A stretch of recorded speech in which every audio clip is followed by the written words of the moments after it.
You think I'll cross and take my mans out, just kill yourself in the trenches. 40 on my hip, I had to fix my. This is sauce Destiny had. Freak, I should put that on mine. Hey. Who among us does not know Diego Armando Maradona? A player of great achievements, beautiful dribbles, and numerous challenges. He overcame the odds to rise above everyone else in the world of football. But at what cost? There was always two sides to the Maradona story. A story on the pitch and another one outside of it. And sometimes these two sides clash together. This is the story of Maradona and how he left his eternal mark on football.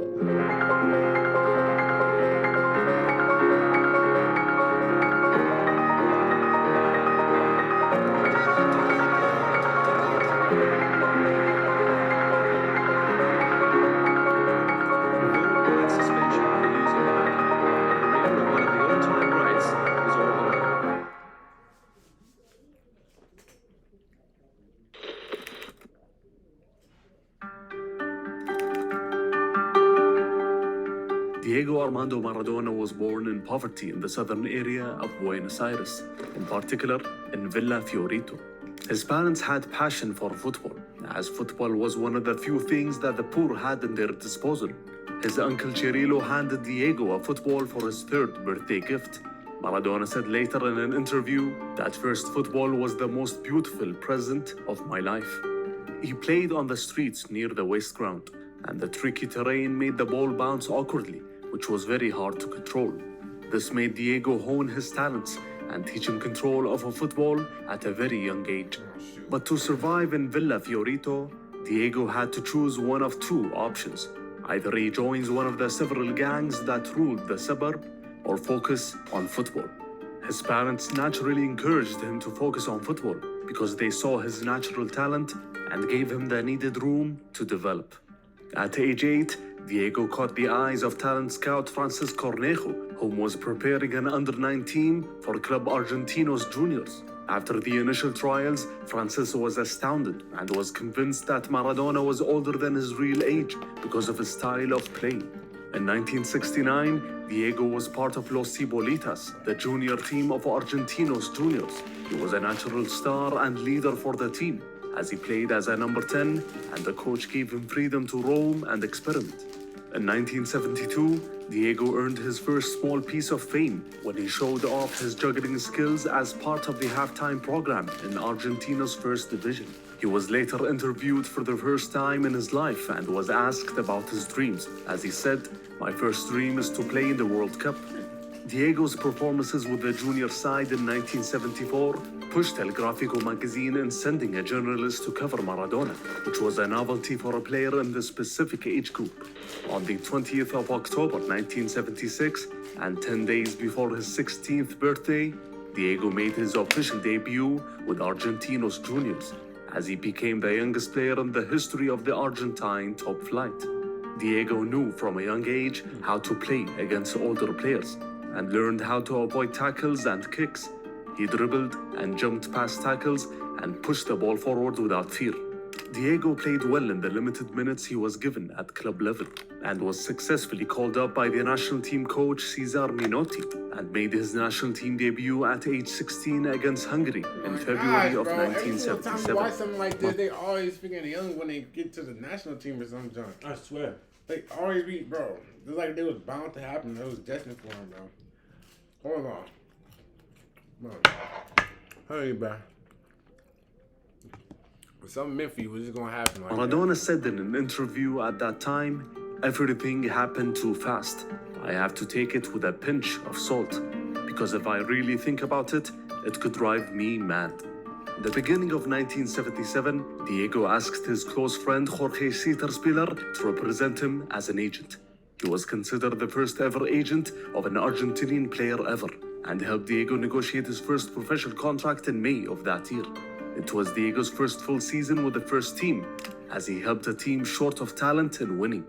He was young, but carried himself like a veteran, and quickly the team would hand him the captaincy. By the year 1978, Maradona was looking forward to being part of the national team squad when Argentina would earn the honor of hosting the World Cup. It would make him the youngest player ever to play in the World Cup, but the national team coach Cesar Menotti had other ideas and decided to omit Diego from the final selection, as he said he was very young and there were more experienced players in his position. That decision frustrated Diego badly, but his early fame did bring him some joy, as he managed to achieve his lifelong dream of meeting Pelé in Copacabana. As Pelé told the young star, "Accept applause, but do not live for it."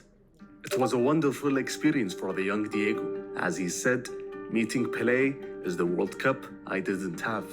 At 18 years of age, Maradona was attracting attention from other South American and even European clubs. His performances continued improving in the 78 season, as he ended the Metropolitano campaign as top goal scorer for the first time in his career by scoring 21 goals. Scoring 21 goals like in one game. Better not be. In the summer and after Argentina won the World Cup, Diego received an official offer from English side Sheffield United. But at that time, Argentina was under a dictatorial regime, and with Menotti's advice, Diego was prohibited from being sold to any foreign club. And the official reason was to not hinder the plans of Menotti to achieve qualification to the Youth World Cup in Japan. But there were other political reasons which will be uncovered later. In the year 1979, Maradona had his best season yet. It established him as the most important figure in Argentine football. It was mainly because of his performances in the Youth World Cup in Japan that year, as Diego scored in 5 of their 6 matches and was named player of the tournament as he led his team to glory. Maradona said in his autobiography about that team, "That was by far the best team of my whole career." Earlier that same year, Maradona scored his first official goal with Argentina at Hampden Park against Scotland. Scottish legend Dennis Law said of Diego's performance, "Maradona has everything. There is nothing of his game you can fault. He is strong, brave, and skillful. He is an individual who works for the good of his team." Everybody wanted a piece of Maradona, especially the dictatorship in Argentina. Maradona was still naive and didn't have any clear political views. He was asked to serve his obligatory military service, but soon after, the military released him before his mandatory stint, as they deemed him more useful on the football pitches. And some people may think that the army had brainwashed Diego during that period, and that same military control had aided Argentinos in improving Maradona's contract with the club to persuade him to stay. He was Argentina's highest paid player, and the federation helped the club to achieve that in order to keep Maradona in the country and to protect Argentinian football. In the 1980 season, Diego scored 43 goals in 45 matches, as he helped a poor Argentinos team become runners-up in the league, which is considered one of Maradona's greatest achievements ever. In 1981, and after 12 years at Argentinos, Maradona decided finally at 20 years of age to transfer to Boca Juniors. It was a complicated transfer, as arch-rivals River Plate had offered a better deal for Maradona, but Diego's desire was clear. For a sum of $4 million, Maradona transferred to Boca Juniors on loan for 16 months. Then Boca Juniors would pay another $4 million at the end of the loan to complete the permanent transfer. During these months at Boca, Maradona's life would change. He got to new heights of fame. Him and his partner Jorge created a... Hello?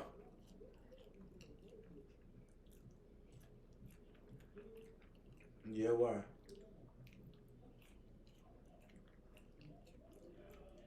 Oh, yeah.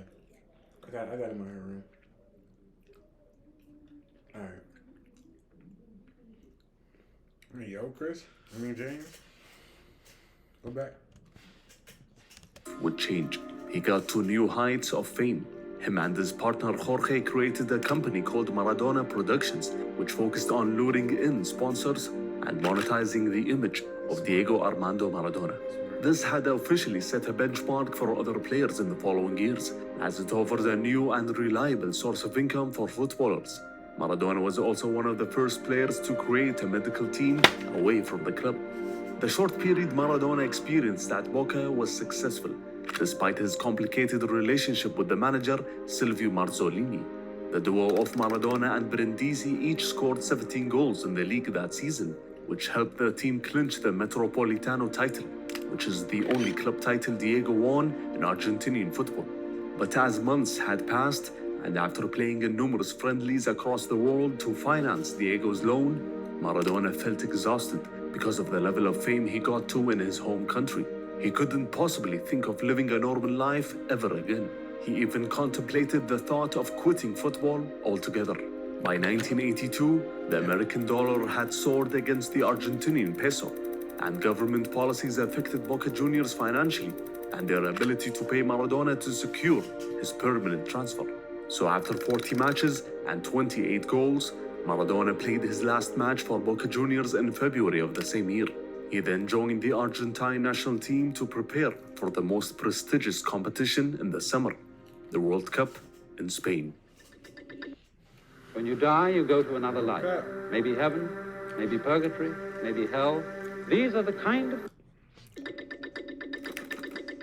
Leading up to the World Cup, national team manager Cesar Menotti organized numerous friendlies to get his new squad to gel, which consisted of past World Cup champions of '78 and the talented youngsters of the Tokyo Youth World Championship. Maradona was one of football's superstars entering the tournament, alongside Zico and Rummenigge. They left Argentina looking for glory at a time the country was in a war with Britain over the Falkland Islands. Local media outlets, which was fueled by the government, always painted the picture of victory within the war to the players and the Argentine people. But in reality, it was a massacre.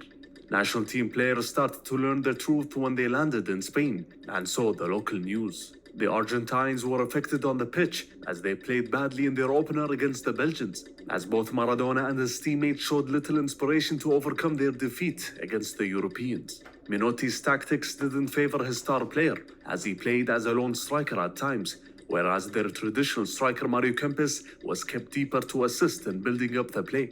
This meant Diego struggled to get the ball in dangerous areas, as he was surrounded tightly by defenders. The chemistry of the squad was also off, as Maradona was not entirely accepted by the veterans as the #1 star. Despite that, Argentina did win their next 2 matches in the first group stage, as Maradona scored his first 2 World Cup goals against Hungary. But struggles would appear again in the second round as Argentina faced the Italians and the Brazilians. The first match against Italy is considered a turning point in football history. Italian national defender Gentile marked Maradona throughout the match and fouled him several times.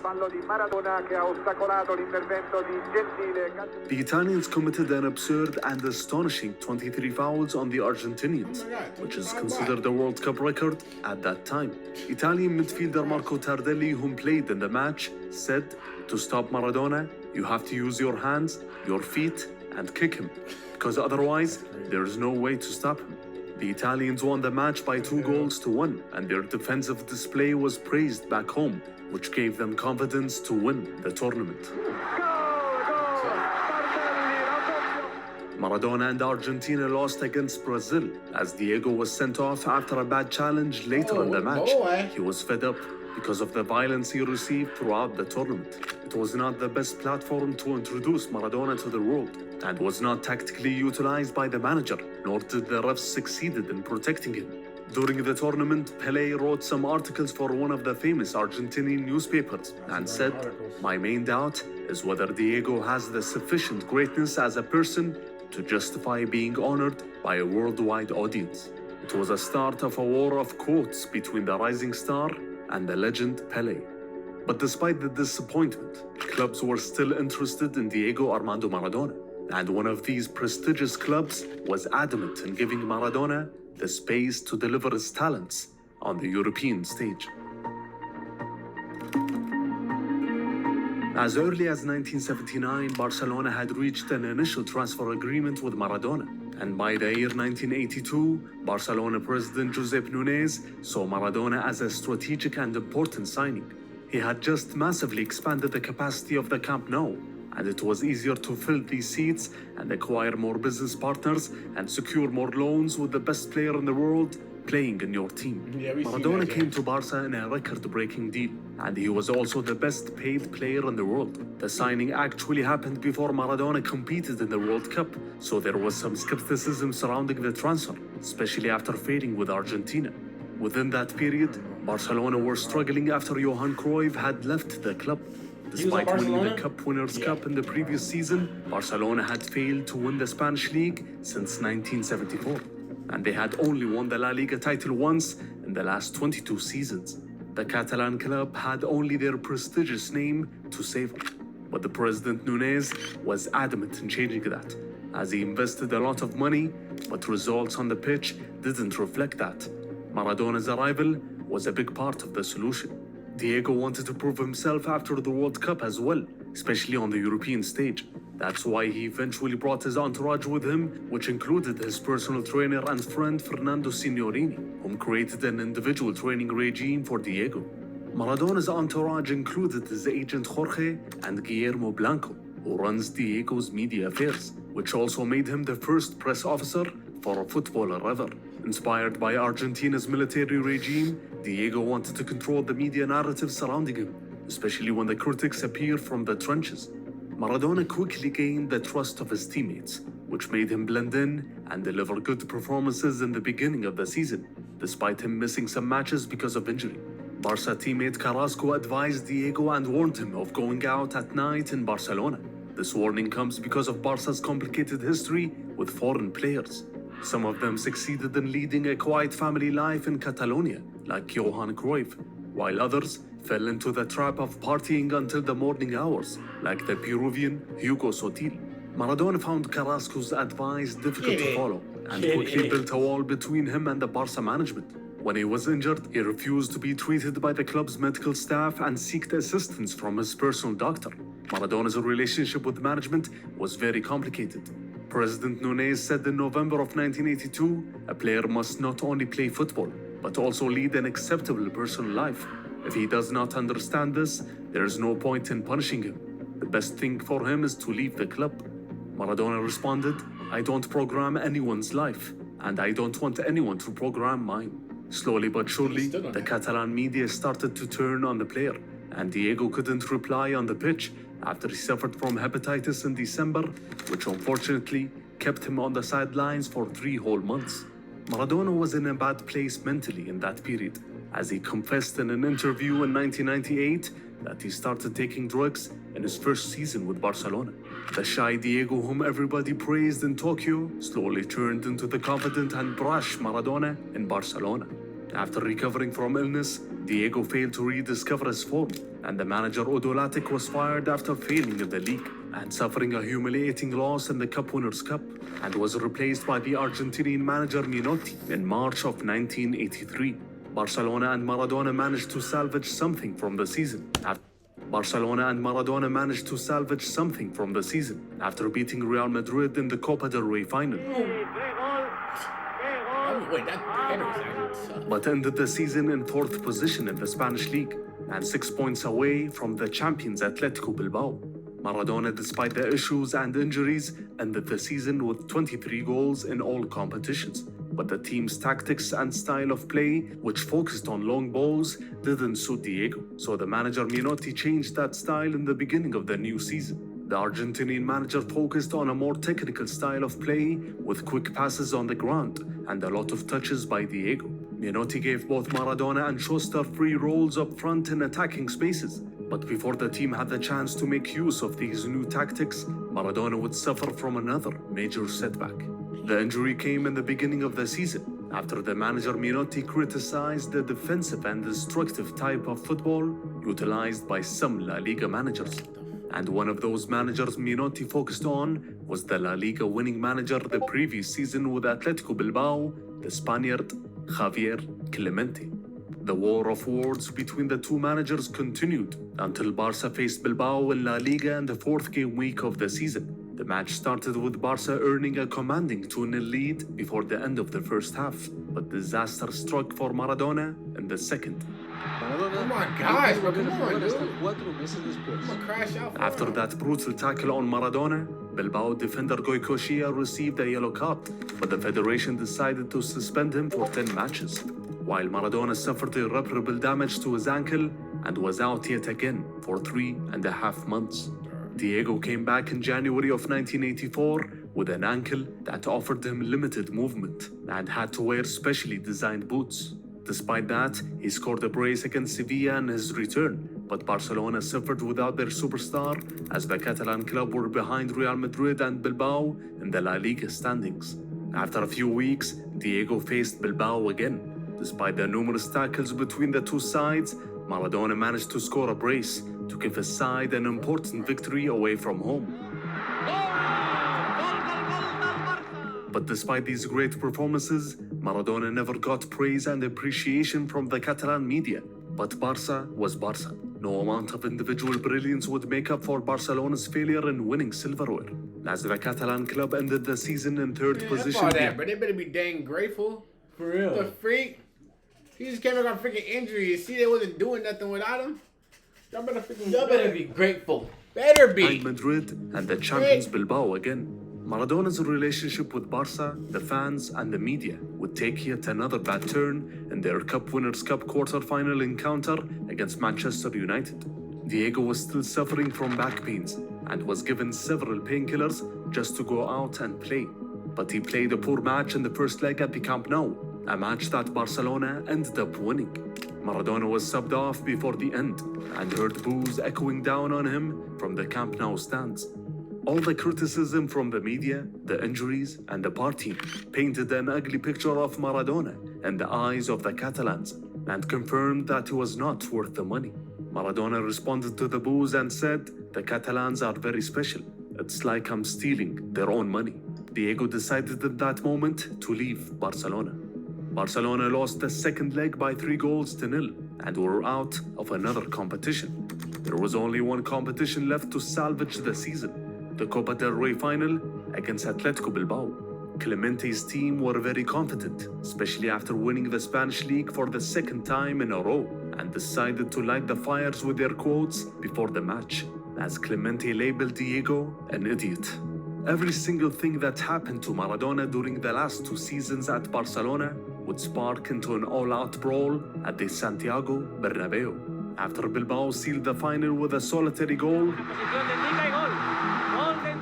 the Basque players celebrated around the stadium, and one of them went close to Maradona and sarcastically waved him goodbye. And this was the last spark that fueled the infamous brawl. Sobre Maradona, ya hay un ensalzamiento general, ahí lo ven ustedes, de Maradona con varios jugadores del Athletic de Bilbao. Ha llegado ahora Miguel y le ha golpeado también Clos sobre Pachi Salinas. Y atención. Menotti commented after the match and said, "I have never seen anything like that. If what we saw today was just an ordinary match, then football is dead." Maradona was suspended for 7 matches, and that sealed the end of his story at Barcelona. Diego would later remember his stay at Barcelona as the unhappiest period of his career. Within 2 seasons, Diego scored 38 goals in 58 matches, won 3 cups, but didn't get the chance to play a season without injury, without controversy, and without a period of normality. But when would we ever see Maradona have a normal period? In the following seasons. Hey, if you live in one of these cities right here, why don't you own an apartment building? Seriously, let me show you a path that Rose, that boy. The goal of Maradona and his agent Jorge was clear. They had to leave Barcelona, as Diego's relationship with Barca's management was unfixable. Barca Vice President Joan Gaspar tried to offer Maradona an improved contract to stay, but it was rejected, and that confirmed the end of his chapter with Barcelona. Napoli were strong frontrunners to sign Maradona, despite interest from Juventus. Surprisingly, Napoli managed to acquire the needed funds to acquire Diego's services, despite their owner not being one of the wealthiest figures when compared to Italy's biggest clubs. It appeared that someone powerful behind the scenes helped facilitate the funds.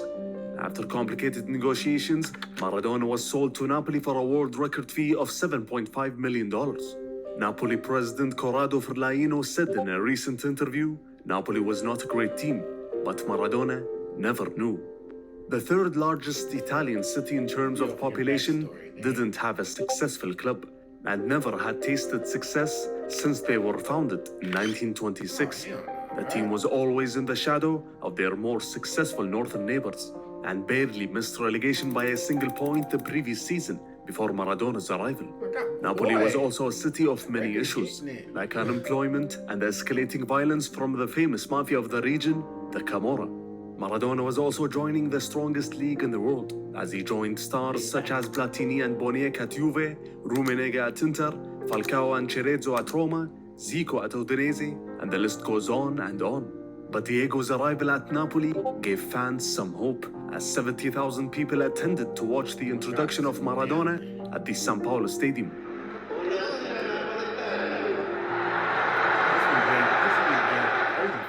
Diego saw a lot in common between the two cities, Napoli and Buenos Aires. In his first press conference, Maradona was asked whether he was aware that part of his transfer was paid by the Camorra. The Napoli president Ferlaino interrupted the journalist and asked him to leave. The Camorra Mafia identified Maradona as an exploitable public figure, but their first approach to him would be slightly delayed. Maradona's first season was proven to be a difficult one and didn't meet the high and unrealistic expectations set by the fans. And Maradona quickly noticed how the Southerners in Italy were perceived when he played his first match against Hellas Verona away. Diego saw a banner that read, "Welcome to Italy," as if the South was not part of the country. Maradona aired his grievance on TV and said in an interview, "There is a racism problem in Italian football, but not against the black people. There is racism against the Neapolitans." Diego quickly became a citizen of Naples and quickly implemented the motto of the city, which was Uno di Noi, us against the rest, which suited Maradona's history and his simple background. But Napoli struggled on the pitch and won only 4 out of their 15 opening matches in Serie A. Maradona had to adapt to the aggressive and defensive style of Italian football. The manager Rino Marchesi didn't find the right balance, as Diego was not receiving the ball and was usually isolated and had to come deep in the back to build up play. Diego's teammates complained of the tight marking around the Argentinian, so it was hard to find and pass him the ball. But Diego refused to accept those excuses and said, "Pass it to me anyway, and I'll find a way."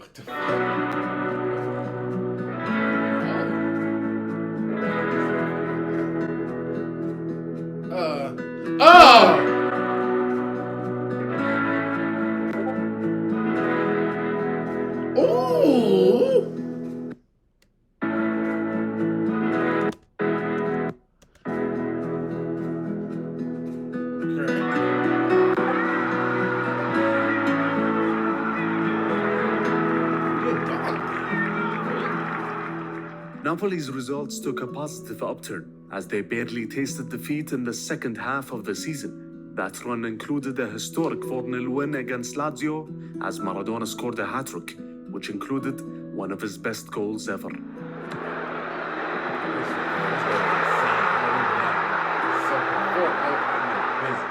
Despite Maradona's huge efforts in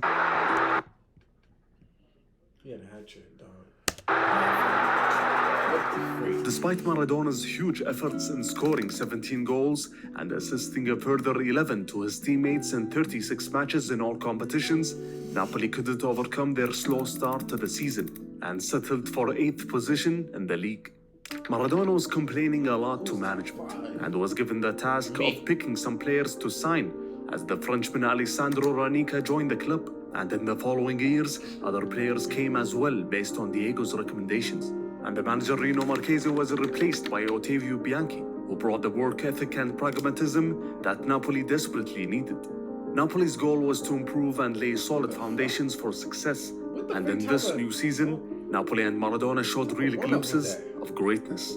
And following a few positive results in the beginning of the season, which included a huge win against champions Hellas Verona by 5-0. Maradona. What the fuck? 4-5-0, dog. What the team faced the Bianconeri at the São Paulo, and thanks to a genius indirect free kick from Maradona, they claimed a historic win over the Bianconeri.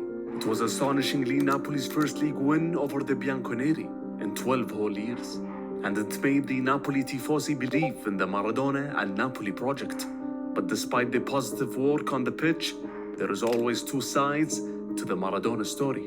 In public and in front of the fans, Diego was a man of good deeds, like his collaboration with UNICEF and his numerous charities he does to help poor people around the world. Journalist Bruno Passarella said, "The generosity that Maradona was capable of then is unimaginable in the cold world of money that football subsequently became." But behind the scenes, Diego was taking a wrong turn. He started entering the Napoli underground and secret life along with the Camorra Mafia, whom looked at Maradona as a source of power. In return for this relationship, the Camorra satisfied all of Maradona's needs. And unlike his complicated time at Barcelona, in Napoli, he was protected and unchallenged by the media and authorities. It was this underground life in which Maradona would face his demons for the rest of his life. It was at this time that Maradona would break up with his old friend and agent Jorge, citing that he was responsible for Maradona's accumulating debts, but in reality, Diego was careless with his money, as he would go on extensive and never-ending spending sprees. Diego brought a new agent named Guillermo Coppola, who lived the luxurious life. He got a freaking broccoli on his head. Chill out, fool. Chill out, fool. That shit like a broccoli. It's like a broccoli on his head. Provided Maradona with everything he needed. Maradona's life was slowly shifting, as he lived the life of a king that refuses any critique. But he always had one person by his side, his personal trainer, Fernando Signorini, that brought the realism and professionalism back to Maradona's life. Despite Maradona's complicated personal life, Napoli were a much improved side, as they claimed the third position in the Italian league, which also meant they qualified to Europe and proved to all the challengers that this was a real project. Maradona ended the season with 13 goals and also assisted a further 6 to his teammates in 31 matches in all competitions. At 25 years of age, and with his great performances in the last few years, Maradona was yet to reach worldwide fandom and was yet to deliver true dominance on the European and global stage. Thus, he set his sights on the upcoming tournament with the Argentine national team, the 1986 World Cup in Mexico. Wait, stop. Don't skip this video because I've got great news for you and your hair. If you are tired of losing or In December of 1983, and after 7 years of a military dictatorship, Argentina democratically elected their first president. The country was rebuilt in the following years, and the nation was optimistic. That was so many people? In the following years, and the nation... Bro, that shit literally like a pack of nerds fell. What the hell? Was optimistic. And in football terms, the Argentine Federation hired the manager Carlos Bilardo within that period, a young manager who succeeded in introducing attractive football to the Argentine league. Bilardo would soon begin his tactical discussions with Maradona since he was at Barcelona, and handed him the captaincy from veteran defender Passarella, which was a difficult and controversial decision. But Bilardo saw the young Diego as the perfect leader. Despite these positive changes, the Argentine national team suffered in their World Cup qualifiers and barely qualified to the competition in Mexico. Even Passarello was candid and said, "If we don't improve, we won't go very far in the World Cup." The issues of the team stemmed from internal tensions between the players. After the last friendly before the World Cup, there was a players-only meeting, as voices were raised and curses were shouted between the players. Eventually, they ended the meeting with a treaty, a very fragile one. In Mexico, Maradona looked to be in the peak of his physical and mental powers, despite his steep into addiction. And the poor infrastructure of the World Cup, which the rest of the teams complained about, was an advantage for the Argentinians, whom all lived and slept under the same roof during the competition, which helped in strengthening the harmony of the squad. But tournament conditions were poor overall, as pollution levels and temperatures were very high, and the stadium pitches were all dry as well. Maradona was one of the first players to criticize FIFA, but FIFA President João Havilange ordered him to shut up and play, as Maradona responded and said, "I was asking that they consult the players, the real owners of the show, because without us, they are nothing." That's facts. Argentina managed to convert this newfound harmony into positive results in the group stages after winning against the Koreans and the Bulgarians, and also drawing against the Italians. Maradona scored a goal and assisted a further 4 during this group stage. They went on to face the Uruguayans in the second round, and without scoring a goal, Maradona was influential as the Argentinians settled for a single goal to qualify. 1-0 Argentina! To set up a quarter-final match against England.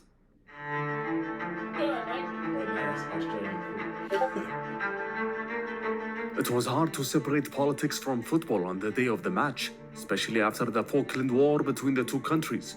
But Maradona told his teammates to focus. Bobby Robson and his side succeeded in playing a slower. Like, they just playing like right after the war. Maradona told the day of the match, especially after the Falkland War between the two countries. But Maradona told his teammates, like, bro, it's so much fought against each other? Yes, bro. It's so much like animosity with these teams, bro. Like, it's kind of crazy. Let's get That's negative. why I say soccer, bro. I mean, football is like one of like the most crazy. Like, fan bases are insane, bro. Like, you mess up one time, bro. They gonna hold that junk against you for years, bro. It's really what they did with David Beckham. to focus. And me. Bobby Robson and his side succeeded in playing a slower tempo to end the first half with a goalless draw. But everything changed in the second half when Maradona scored 2 vastly different goals, which will be remembered in the history books forever.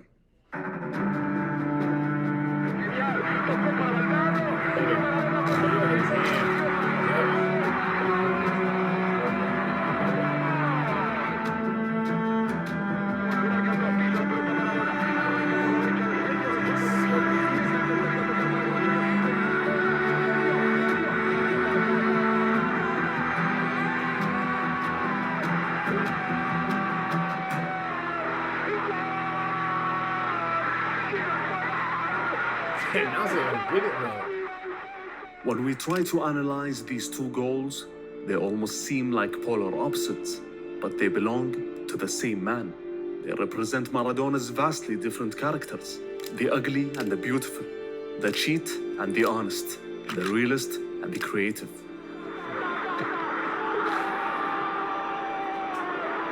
I knew everything. I said, England managed to fight back and score a goal through Lineker, and were so close to equalizing. But the match ended with Argentina winning in controversial circumstances. Maradona repeated after the match to his teammates about the handball, "It's like I stole a thief's wallet." While in the presser after the match, he insisted that he scored with his head. Argentine journalist Ezekiel Moores commented on that goal recently and said, "Football is a game of rogues. If someone does not understand that, they don't understand this game." While English manager Bobby Robson was evidently angry in his presser and said, And Maradona handled the ball into the goal, didn't he? Didn't he? Victory against England gave the Argentinians a dose of confidence as Maradona scored a brace against Belgium in the next round and won easily. Going at them again. Brilliant run by Maradona. Fantastic goal. Unbelievable. They qualified to the World Cup final for the 3rd time in their history and faced West Germany, who were finalists in the previous World Cup as well. German star Lothar Matthäus was given the task of closely man-marking Maradona throughout the match, and it worked in the first half, as Maradona couldn't influence the match. But despite that, Argentina did score the opener, and went on to score a second in the second half. Wait, bro, he was not there. But on brand, the Germans never gave up, and came back to equalize within 6 minutes. But in the decisive moments, Maradona appeared again to finally unlock the German marking.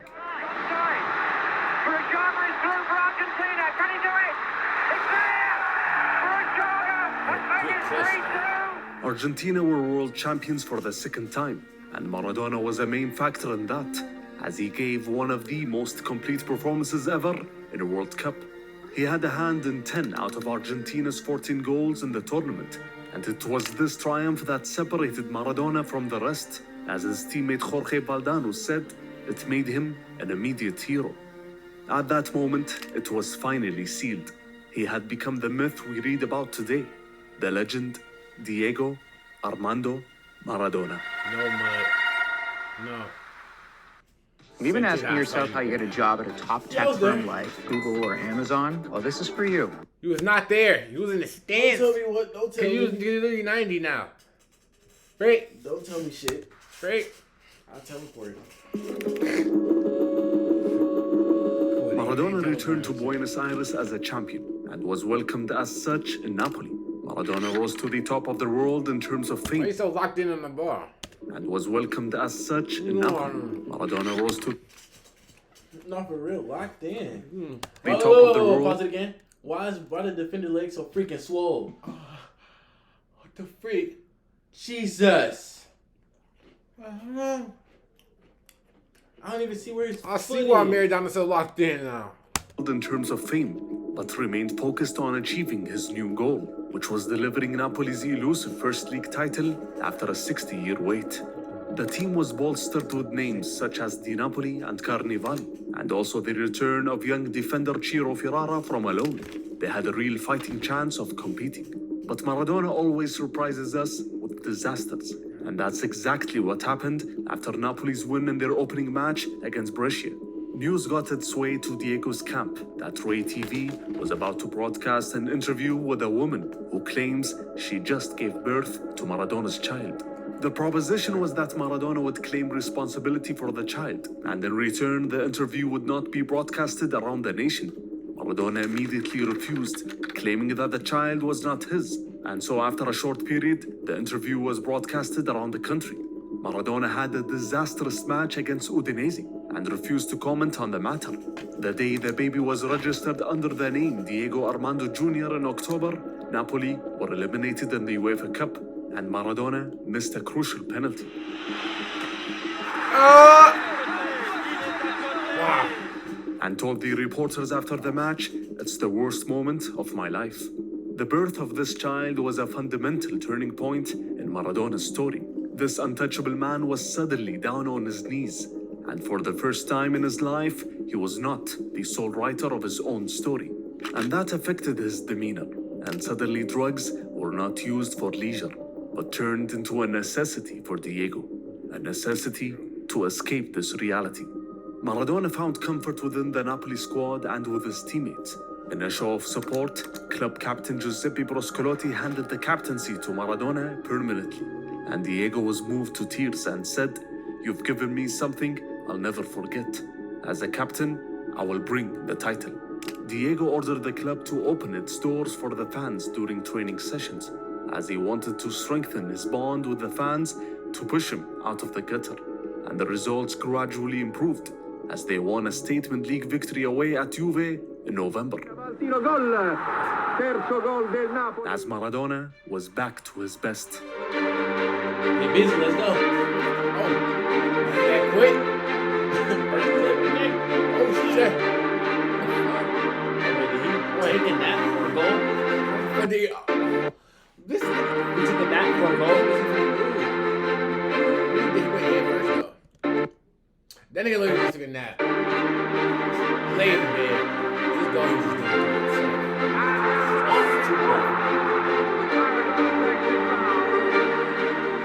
9 wins out of the next 15 league matches, which included another crucial win against Juve, pushed Napoli to the top of the league standings.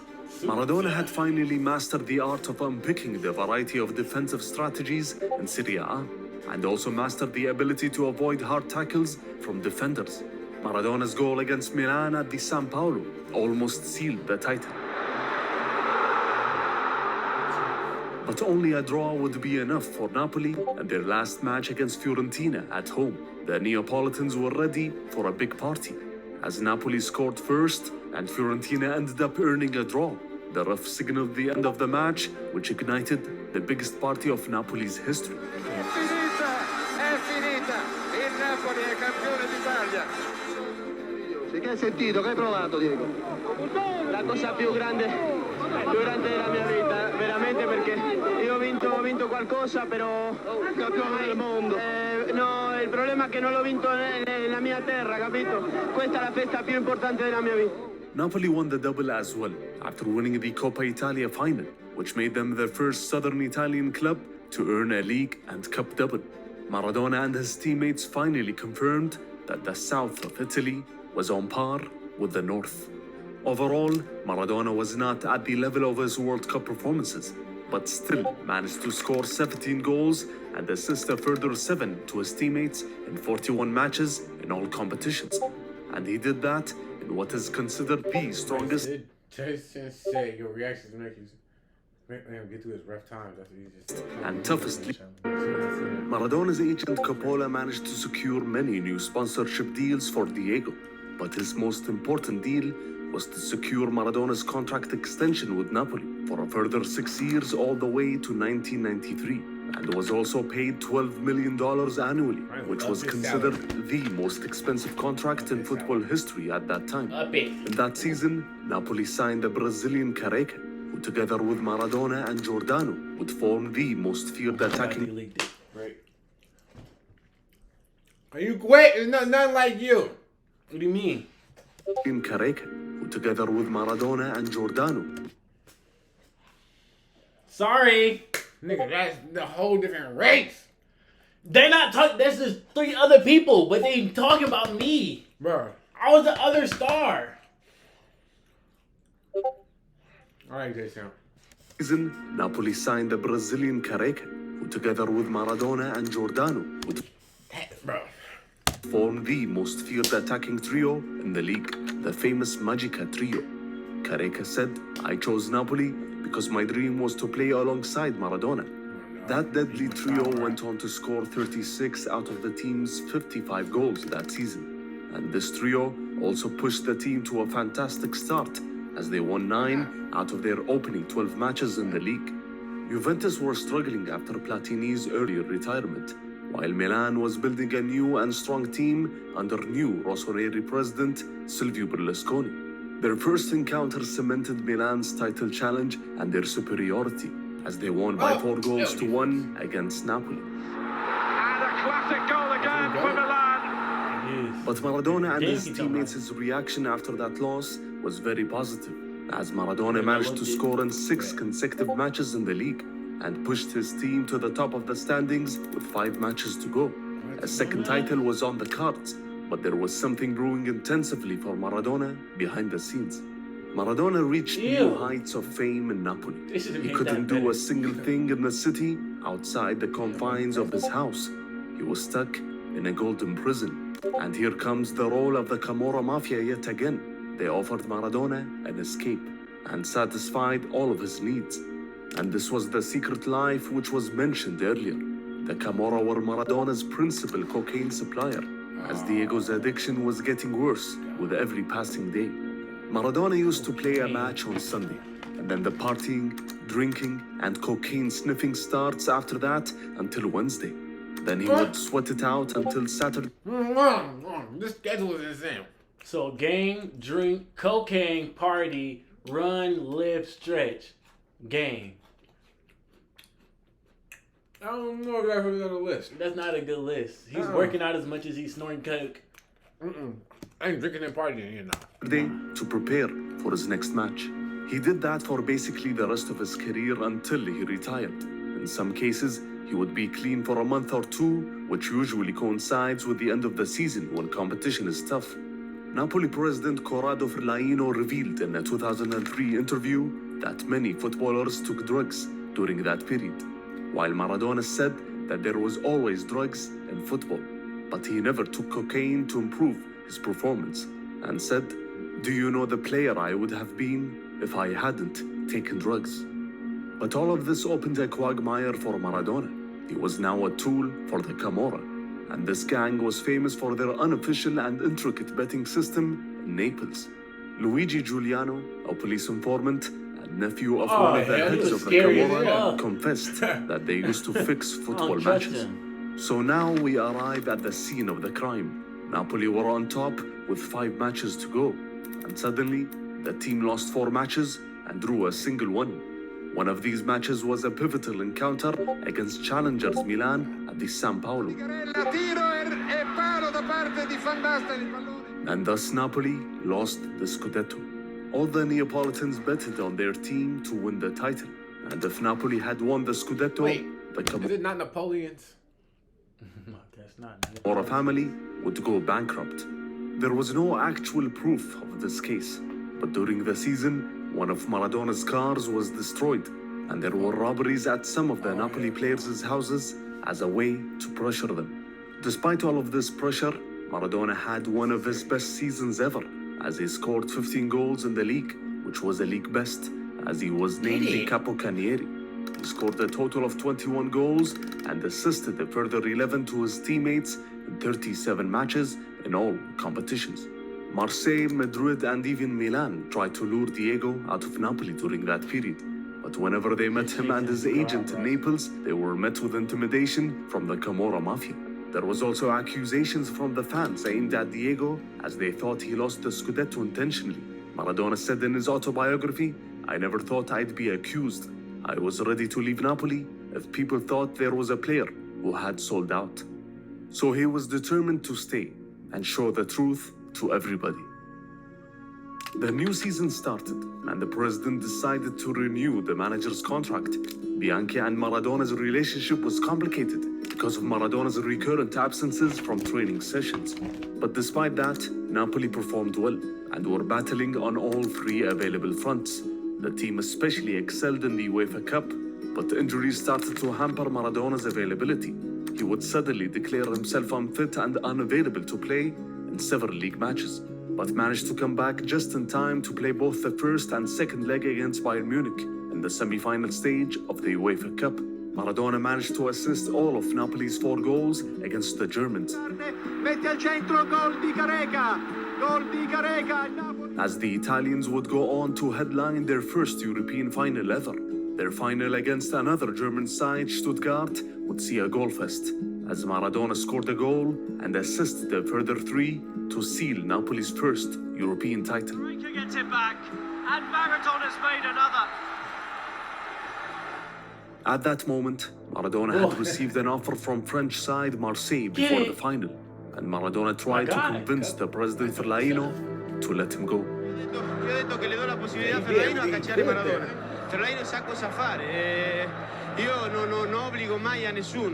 But the president refused and said to the reporters, "Maradona will stay in Napoli as long as I want him to stay in Napoli." Okay. Maradona's relationship with the president was almost broken by that point, and the trust between them was shattered, especially as the president never bought Maradona's excuses for his several absences during the season, and trusted the press, which said that Maradona was absent because of his excessive lifestyle and partying all night.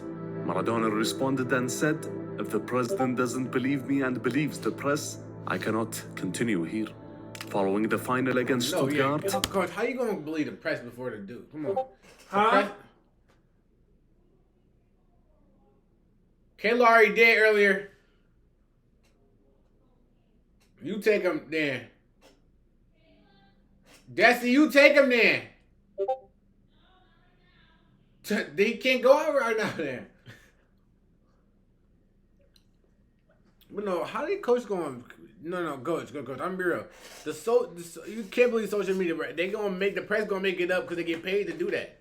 They get paid to do that. They get paid to make false claims. So coach, come on now. Make it interesting. It's like a drama series. For real, like a TV show to them.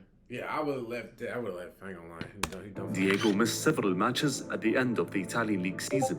In the last match at the San Paolo, Maradona asked to be substituted at the 70th minute because of a muscular injury, and some sections of the fans started to boo him. Too long. The Discord thing is too long. Let me exit out of it. Y'all getting in Discord. Napoli eventually ended the season in second position, a whole 11 points behind champions Inter Milan. Individually, Maradona had a great season on paper, as he scored 19 goals and assisted a further 18 to his teammates in 50 matches in all competitions. But Maradona's extravagant lifestyle, erratic mood and temperament, tense relationships, and constant injuries were taking a huge toll on him. Something had to be changed. Your future in mechanical engineering technology starts here. Go 0 to bachelor's in just 2.5 years.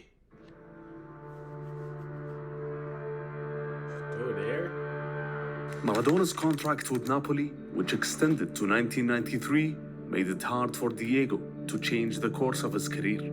He left in the summer of '89 to Argentina and threatened to never come back.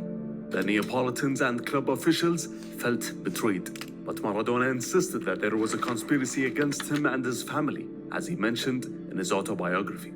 He also mentioned in an interview that Napoli was a city of crime.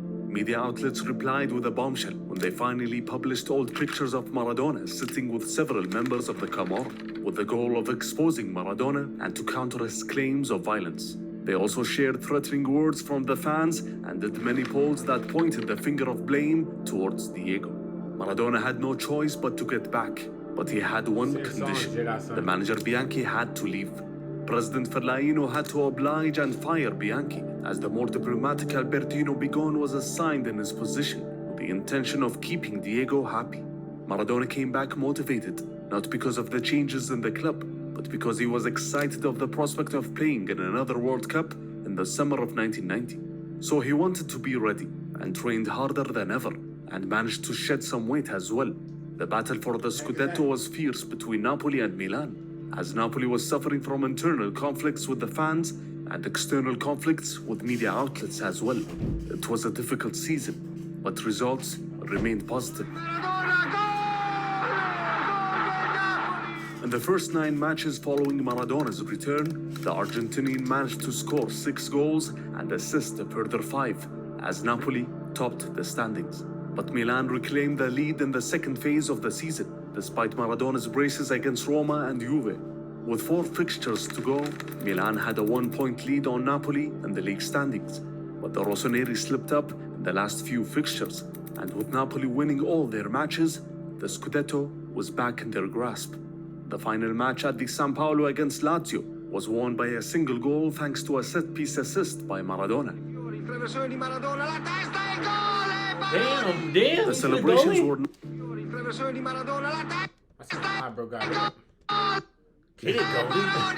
The celebrations were not like 1987, but the fans were very happy with this huge achievement. Primo scudetto, arrivato il secondo. Che pensa? Che questi altri 2 scudetti in mezzo non l'abbiamo vinti. Comunque i prossimi. Ma mamma mia, guarda, no? Ma presidente, lo dobbiamo lasciare anche che vinca un altro, no? Se no Maradona ended the season with 18 goals and assisted a further 10 in 36 matches in all competitions, and was now preparing for the prospect of winning the most prestigious prize in football for the second time in a row. This time the tournament would be played in a familiar territory, as the World Cup hosts were Italy.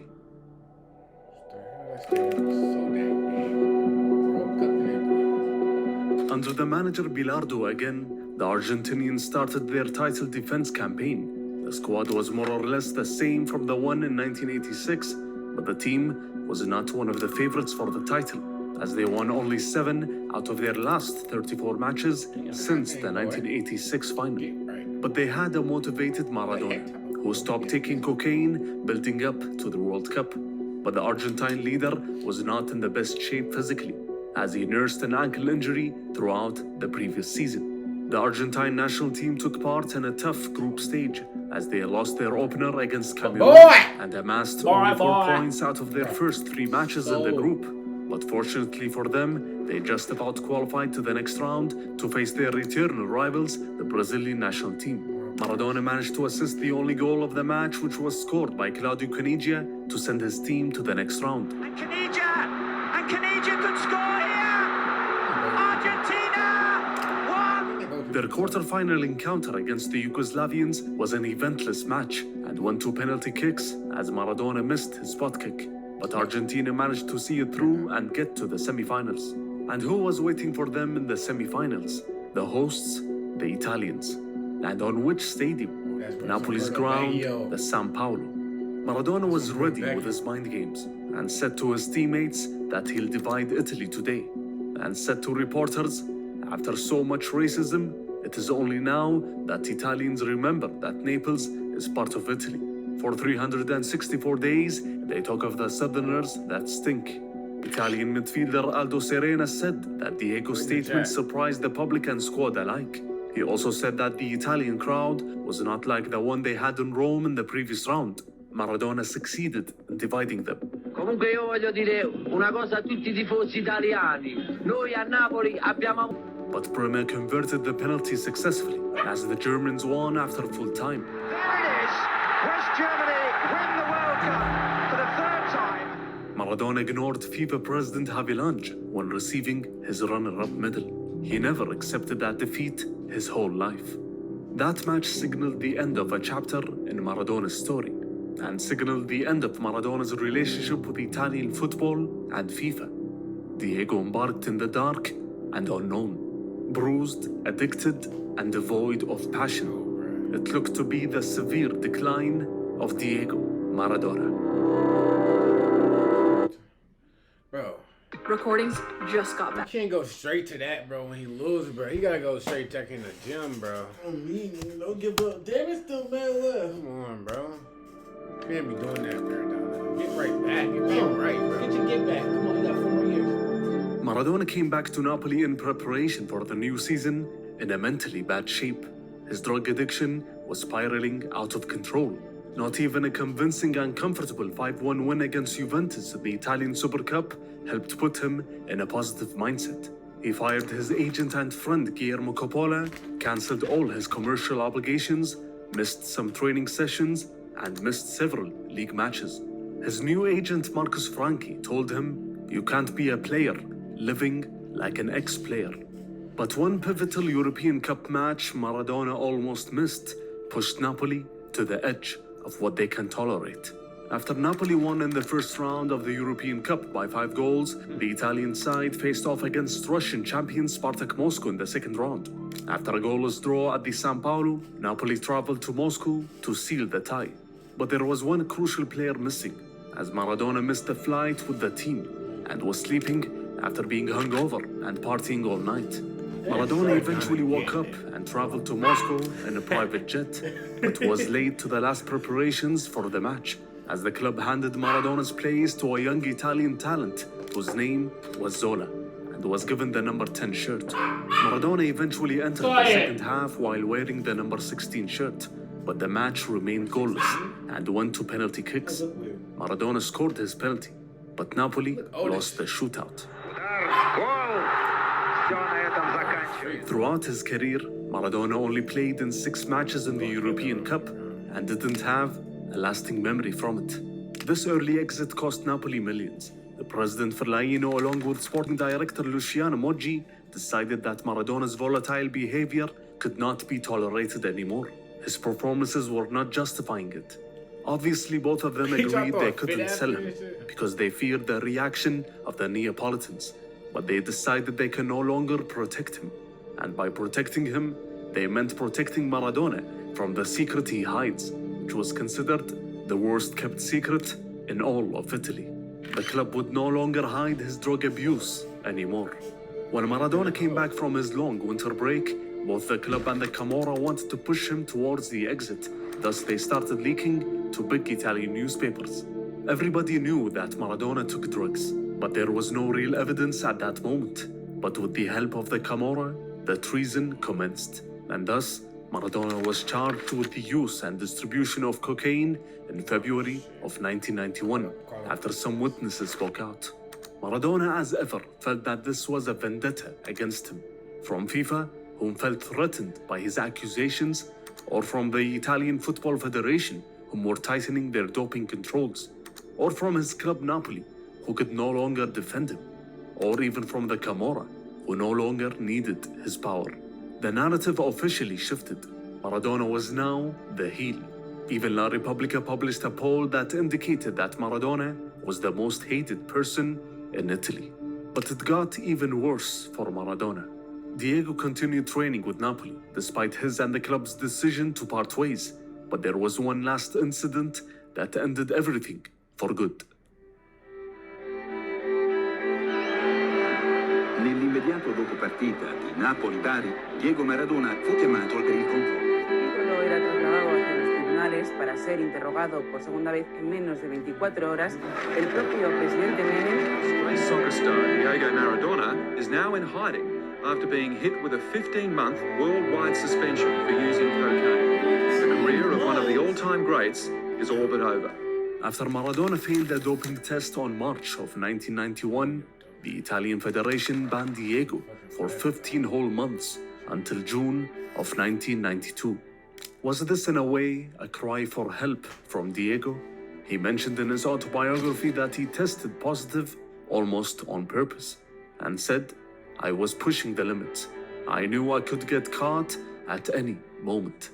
But Maradona was absolutely convinced that many players took drugs with him. But funnily enough, only him and his Argentine teammate Caniggia were ever caught in the Italian league. Despite him playing mainly as a playmaker, Maradona ended this chapter with Napoli as their all-time top goal scorer at that time, as he scored 115 goals in 257 matches. He also scored 30 free kicks and assisted a further 71 goals as well. He successfully brought a winning mentality to a team that not once had tasted victory. In that season without Maradona, Napoli fell to 8th position and never even competed for the title in the following years, until they fell to the 2nd division in 2 occasions and went bankrupt. Maradona said in his autobiography, "They made me pay because I prevented Italy from being in the World Cup final." In the end, he left the country with 4 unresolved court cases, and it took several years of sporting and political frustration in Napoli for Maradona to rightfully reclaim his place as an honorary citizen of the city.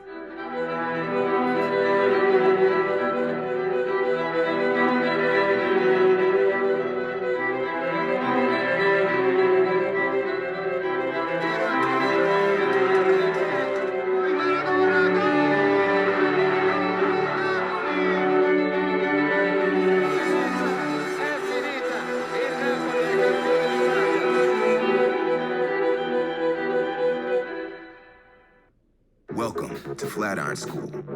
This is where you learn how the future works, where the whole point of it.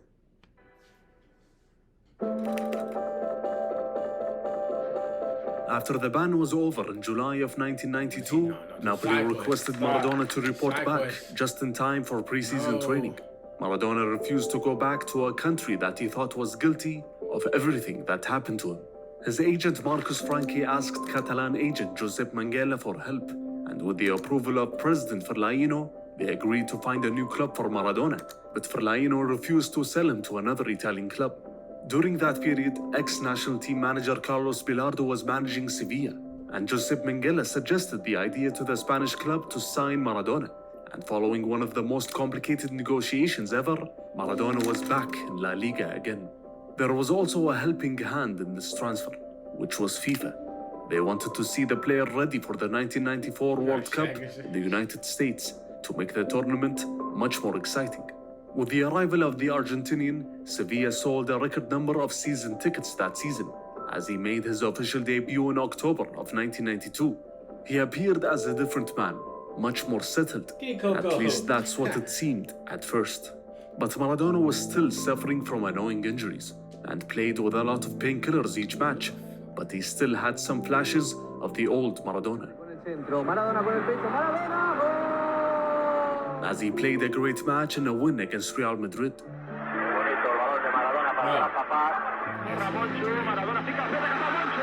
But Maradona's body couldn't handle all this physical stress anymore. At 32 years of age, and with Diego's history of drugs, alcohol, and excessive lifestyle, it finally caught up to him, as he missed several training sessions. What happened on the ground was far from the expectations of fans and management alike, as Maradona's relationship with the club would sour after he and his teammate Simeone traveled to Argentina to partake in friendly matches with the national team against the club's wishes. From that moment, Maradona's motivation was waning, as he sat himself out from some official matches. And for Sevilla, they took a big hit financially and tried to change the conditions of Maradona's contract. On the other hand, Maradona felt that the club didn't trust him at all, especially as they sent a private investigator to follow his private life. The nail in the coffin came in a league match against Burgos in June of 1993. Diego was suffering from pain and took painkillers at halftime to try to play the second half. But Bilardo subbed his star 7 minutes after the restart. Maradona threw the captain's armband and verbally insulted Bilardo. They then were involved in a fight at Diego's house. It was clearly over. After 30 matches and 7 goals, Sevilla ripped up Maradona's contract. Diego left European football while being 10 kilos overweight, and there were no real indications that he'll ever come back to football again. He even thought he was OC. He had the shades on there. He's winning the World Cup, bro. The Argentine national team had coped without Maradona within that period, as they won the Copa America in 1991 and 1993 with a new generation of stars. But the squad was struggling in the 1994 World Cup qualifiers. In September of 1993, Maradona was in the stands of the Monumental Stadium, witnessing a massacre on the pitch as the Colombian national team scored 5 goals without reply on Argentina's home soil. At that moment, the fans started chanting Maradona's name, asking for his return. Bro, it's the fans' fault, bro. They didn't come back, dog.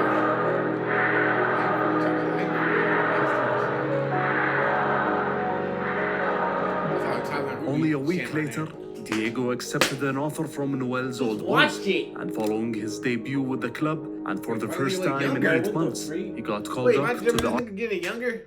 Getting younger while getting older. Argentine national team for a crucial match against Australia in the World Cup playoff.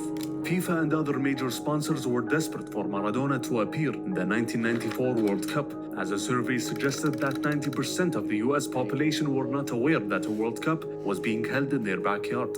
But the population knew Maradona. Argentina won the second leg and qualified to the World Cup at the expense of Australia. But there was an issue. Maradona found it difficult to recover from his matches and played only 5 official matches with Old Boys before the two sides agreed to rescind his contract in January of 1994.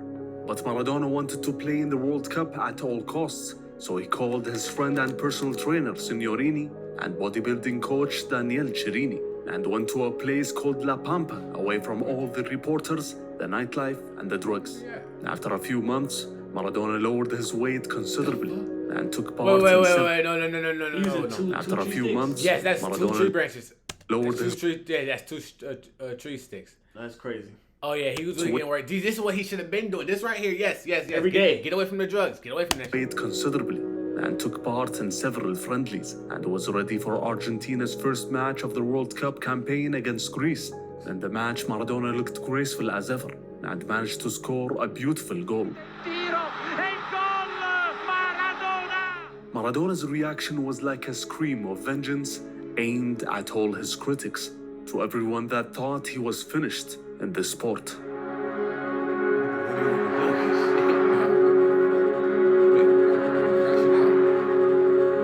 My guy like crashing out. Okay, scoot back. Oh goodness, you scared me a little bit, Maradona. In the second match, Argentina faced the Nigerians and managed to come back and score 2 goals with the help of Maradona. Maradona was asked to take a typical doping test after the match. He happily and calmly answered the request as he was escorted by a FIFA helper. But this was the moment when everything ended for Maradona again. The tests came back positive for a banned substance called ephedrine, which was a substance that could be bought over the counter in the United States, which helps in shedding weight. Maradona was not aware of this substance within his diet, which was prepared by his bodybuilding coach Daniel Chirini. After heated and long discussions, FIFA decided to pull Maradona out of the tournament. And until the case is finally settled, Diego Maradona remains suspended from all footballing activity. In August of 1994, Maradona was given a 15-month ban from all football activities. Nowadays, ephedrine is not considered a doping substance by FIFA. Oh my God! So it should be banned. So they said it's not no more. Wow, dog. So you tell me, so they said 15-month ban from any football things. That's why he was going on all them damn side quests. That's why he went on all them dang side quests. That makes so much more sense. Start juggling everything that's not a freaking soccer ball. That makes so much more sense now. Freaking no now. And questions are still asked about FIFA and their decision to not do their doping tests when Maradona played in the World Cup playoff. They clearly wanted him in the World Cup. Throughout his career, Maradona earned 91 caps for Argentina and scored 34 goals. His 94 World Cup campaign was his last involvement in international football as a player. Lo único que quiero que quede claro a los argentinos que no me drogué, que no corrí por la droga, corrí por el corazón y por la camiseta. Nada más. Si yo llego a esta condición, no necesito drogarme para jugar. Si yo entreno como entreno, ¿qué necesidad tengo de buscar una droga? Decime. No quiero dramatizar, pero créeme que me cortaron las piernas. A new EOS Fitness is now open near you. Memberships start as low as $9.99 a month. Join now and get access. I can see why they doing it because he always used them, but like, dang, bruh. That's why you just need weed. Sorry, bro. Diego's ban stopped him from playing until September of 1995. But despite that, Maradona did test his managerial skills during Maradona and Michael Jordan linked up. Stop. That period. But the experiment was a failure, as after disastrous results and rifts with management, he left two clubs after a few months.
Yo me equivoqué y pagué, pero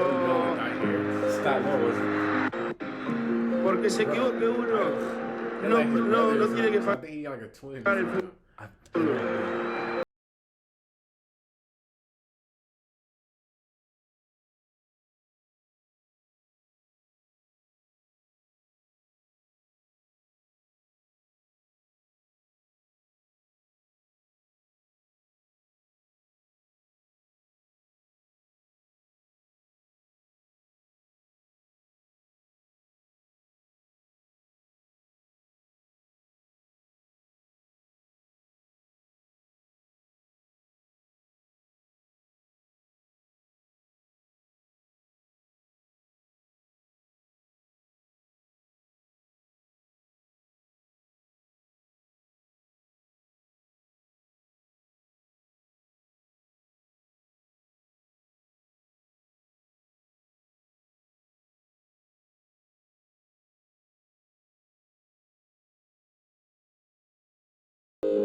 Man, I ain't gonna cap, bro. Maradona is definitely a freaking GOAT, bro. He is officially, he's a GOAT, bro. He already been in my top 5 GOATs. I ain't gonna cap. I did not know that. I did not know that freaking nigga was taking that much. He was taking that many substances that freaking one. He ain't was so much bullshit. Yeah, a lot of things going on, bro. I ain't gonna cap, bro. This nigga was going through damn near everything, bro. The freak, bro. But I think we did see he could have been even more locked in if he didn't take the cocaine. But even if he still was good though, he still was freaking good as freak. But imagine, whoa, watch the edging vid. We're gonna have to watch that the next time, bro. Yeah, We're gonna watch that the next time because that's insane. Yeah, but bro. no, what if he was like completely locked in, like working out each and every day? Bro, he would definitely would have been actually getting it because man, he was even more because he would have been doing more crazy jump. Bro. Exactly, no injuries, no nothing. Bro. No, and that's a fact though, because bro, he was injured. He was like injured like 3 times in a couple of months or some jump, bro. He was like injured in one like every single day in their season or some jump, bro. It was crazy, man, bro. I think it was the people he was going against, bro. They was freaking trying to injure him every time, bro. But that's just come with being good, bro. Heard you one time to the mob. Heard that you trying to get involved with it. Heard that you trying to come by.